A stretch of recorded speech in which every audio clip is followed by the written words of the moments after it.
kanina lang, nagkikwentuhan nga tayo sa labas Yan nga. Nagulat lang ako.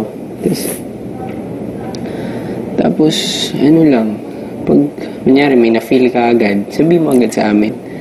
Siyempre, di ba, open nga tayo lahat sa isa't isa eh. Yun yung, para mas magstay yung bond nating apat eh.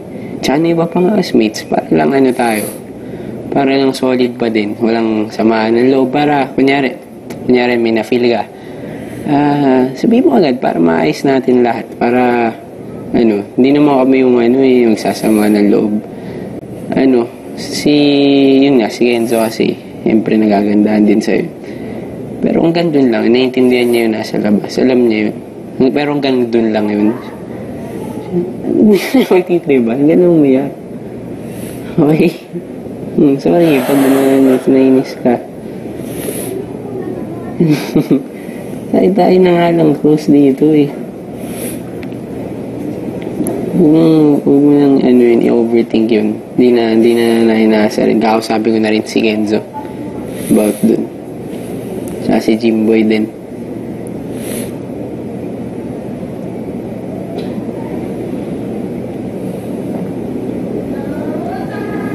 Kasi yung mag-ilangan tayo, di ba? Yun nga yung nag-uusapan natin. Yung tayo nga, parang sa akin kasi tayo nga apat yung dito yung pinaka-solid. Yun. Kaya nga nagulat ako, sabi ko, ba't yun pa? Ba't sila pa? Yun na. Sabi na lang din sila. Huwag mo yung waiting yun. Sorry din. Sorry.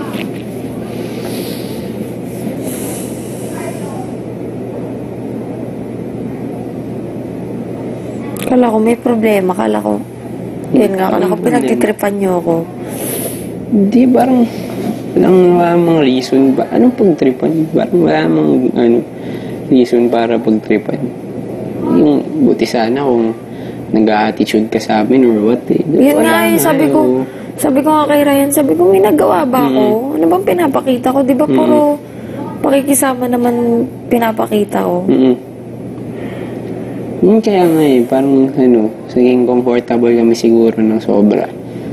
Yun. Hindi, ayos lang naman yun eh. Yun nga yung gusto ko eh. Yung sobrang open na parang kahit masakit, parang hindi na masakit.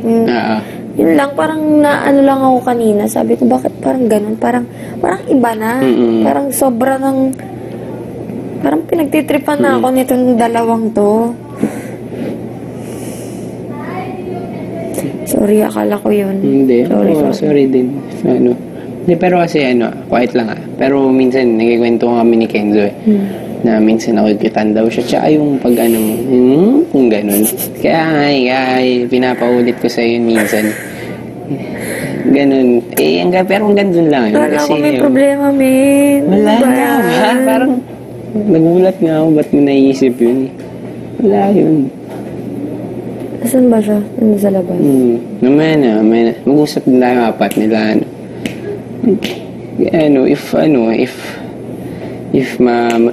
Kunyari next time may ma-feel kung anong, di ba, sama ng loob.